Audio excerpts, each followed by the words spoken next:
So you're scrolling along and you see a video that inspires you to take up a new skill, and you know that on your first try, you're going to knock it out of the park and create super enviable photos that you can post on social media. Because who needs practice and experience? I mean, how hard can it be to sketch a realistic portrait of a human being?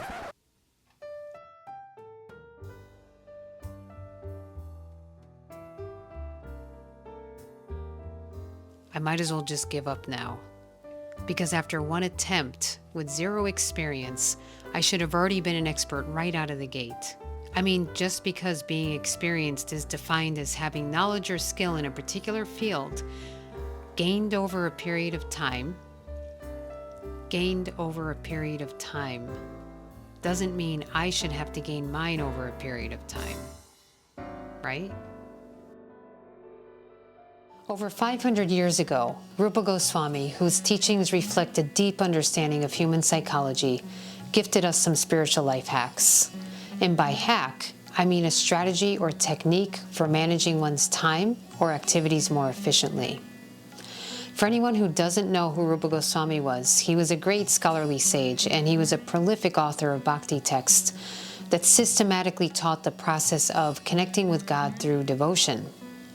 And one of his texts, called the Upadeshamrita, also known as the Nectar of Instruction, in text 3, he explains that there are 6 principles favorable to the execution of pure devotional service to Krishna. So I want to focus on one of those principles in particular, and the principle I want to focus on is being patient. So just how is it that being patient is a spiritual life hack that manages our time more efficiently? Well, what happens when you're not patient? You give up quickly. How much progress do you make after you give up? None. Doing nothing is not a very efficient use of time.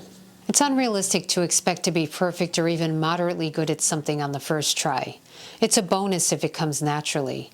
But anything worth endeavoring for takes patience and consistent endeavor. It is realistic to expect to not get it right the first time, second time, third time. But if we consistently plug away at something, we will learn from our successes and our mistakes. We'll gain muscle memory and we'll expand our abilities. There's a reason why apprenticeship exists, and it's not because we're experts on our first try.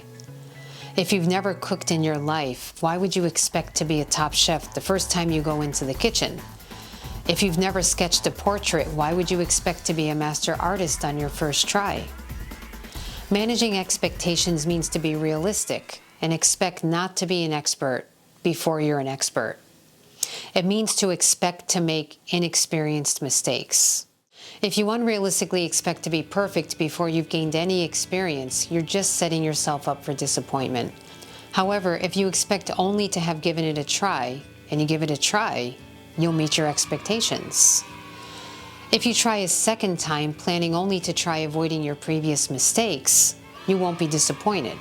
If you keep doing this several times, you'll make progress. You will learn new things, you will gain new skills, and you will feel a sense of accomplishment, even if that accomplishment is very basic.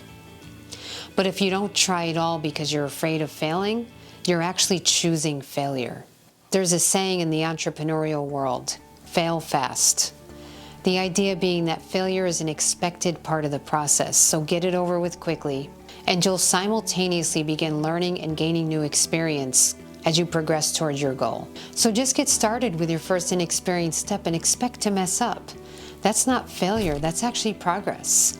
You've taken your first step toward learning a new skill, which is one step closer than no steps at all.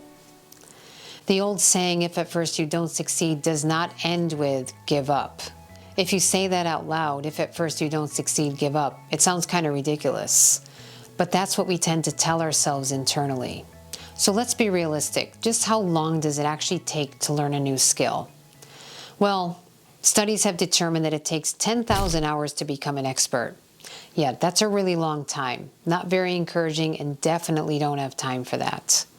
That's exactly how Josh Kaufman felt when he first heard about this, and it led him to do some research about learning. And that in turn led him to write a book called The First 20 Hours, How to Learn Something Fast. So how did he go from 10,000 hours to 20 hours?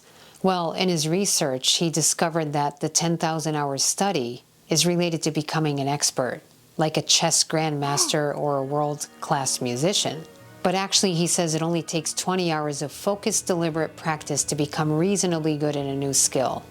That would be, for example, 45 minutes a day for about a month. That's much more encouraging and manageable than 10,000 hours, which is about the equivalent of working a full-time job for 5 years. So this is good news. So if there's something you've been wanting to learn or some endeavor you've been wanting to undertake, but you feel overwhelmed by the amount of things you don't know and the amount of things you'll need to learn to reach your goal, Josh Kaufman recommends doing 4 things. 1, he says to deconstruct the skill into smaller bits. So rather than seeing the entire skill set that you have to learn, take it step by small step. And then 2, learn just enough to self-correct as you practice.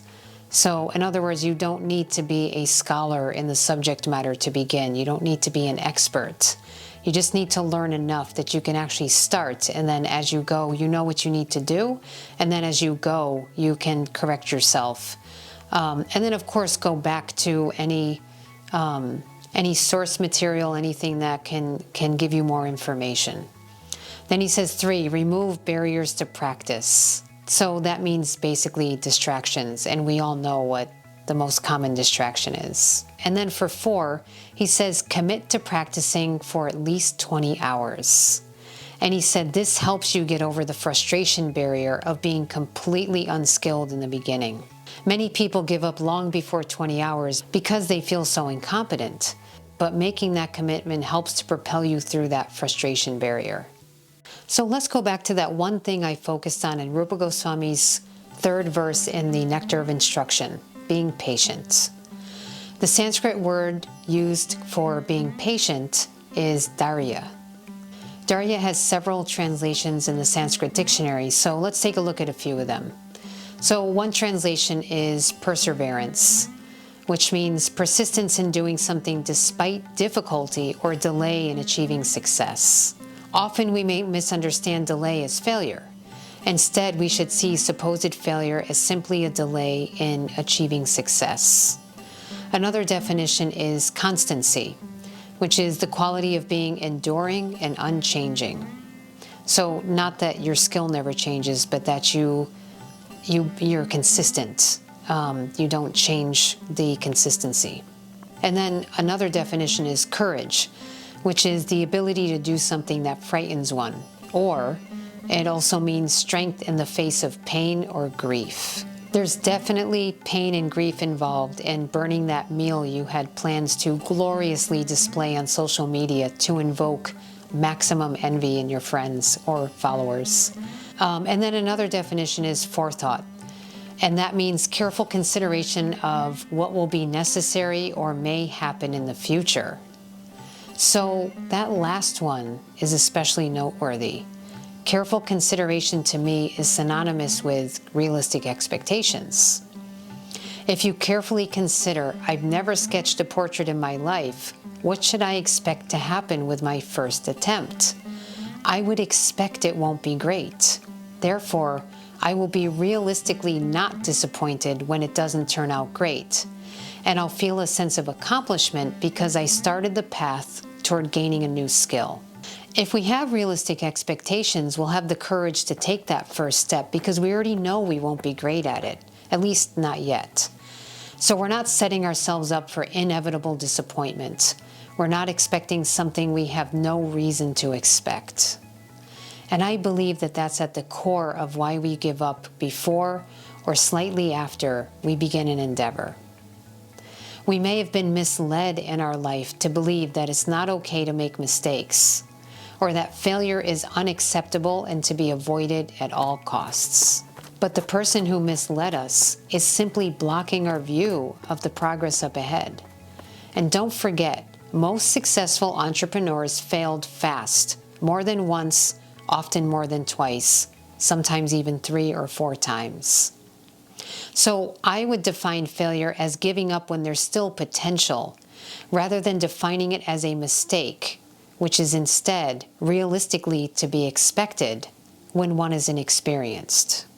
If we're realistic, we'll be optimistic even with a pot of burnt rice, because we know we took the first step, and it's only a matter of time, patience, and perseverance before we become skilled.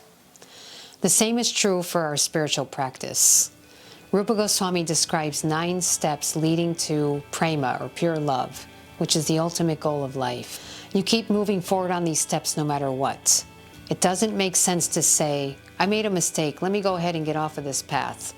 There's no scriptural injunction that says that if you make mistakes, you should give up. And there certainly isn't one that says you shouldn't try in case you fail. In fact, Krishna says quite the opposite. In the Bhagavad Gita, chapter 2, text 40, he says, in this endeavor there is no loss or diminution, and a little advancement on this path can protect one from the most dangerous type of fear. So even if there is full failure, meaning you decide to completely abandon the process, you're still successful in that you made progress that you can never lose no matter what, under any circumstances whatsoever. And the path starts with the simplest step, faith. Faith that the process works despite my shortcomings, bad habits, desires, weaknesses, and so on. Faith that if I just keep moving forward step by step, I will eventually make it to the goal, and any mistakes or so-called failures are just opportunities to learn and gain experience. And because it's a gradual process, Rupa Goswami urges us to be patient.